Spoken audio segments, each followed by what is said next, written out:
নমস্কার। YouTube channel story মাস্টারের পক্ষ থেকে আমার সকল দর্শক বন্ধুদের জানাই আমার আন্তরিক অভিনন্দন। আশা করি সকলেই ভালো আছেন, ভালো থাকবেন। আজ বলবো আপনাদের এক বাস্তব ঘটনা। ঘটনাটি সত্য, কিন্তু এখানে স্থান কাল পাত্রের উল্লেখ করলাম না। মাঝে মাঝে মানুষের মনে দুর্বুদ্ধির উদয় হয়। এই ঘটনাটি সেটা নিয়েই। দুর্গাপুজোর চাঁদা তুলতে গিয়ে সবাই পড়ল এক ভয়ঙ্কর পিশাচের খপ্পরে। শুরু করছি আজকের ঘটনা, ভয়ঙ্কর এক পিশাচ। কিরে, রাত 9টা তো বেজে গেল, চল ভূপতি বাবুর কাছ থেকে চাঁদাটা নিয়ে আসি। হ্যাঁ হ্যাঁ হ্যাঁ, ঠিক কথা। লোকটা খুবই কৃপণ, একেবারেই চাঁদা দিতে চায় না। সকালে গেলাম, বলল রাত্রে 9টার পরে শোন। চল এখন দেখি কি বলছে। ওই আসছে চাঁদা নিতে, সবে খাবারটা নিয়ে বসেছি, দাঁড়া মজা দেখাচ্ছি। পিশাচ সেজে এমন ভয় দেখাবো না, বাছারা আর চাঁদা চাইতেই আসবে না।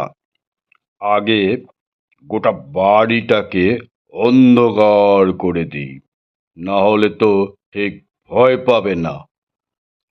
বাবা, বাড়িটা তো বেশ বড়ই, কিন্তু কি ব্যাপারে সারা বাড়ি তো অন্ধকার?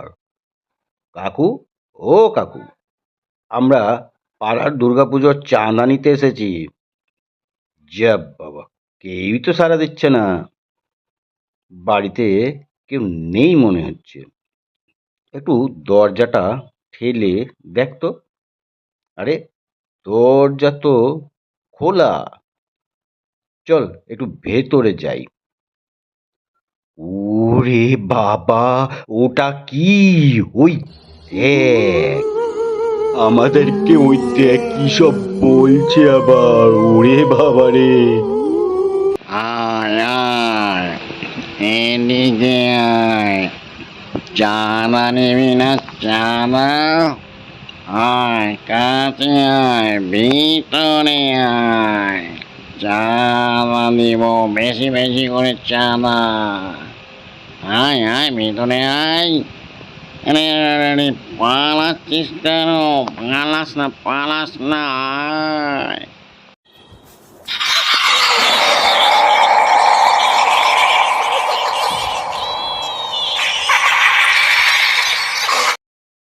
চল চল পালা, চাঁদা নিয়ে কাজ নেই। এটা তো ভুতুড়ে বাড়ি।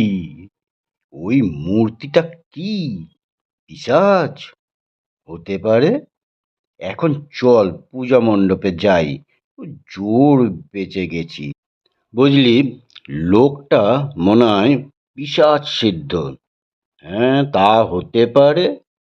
এ বাড়িতে আর এসে কাজ নাই, চল এখন।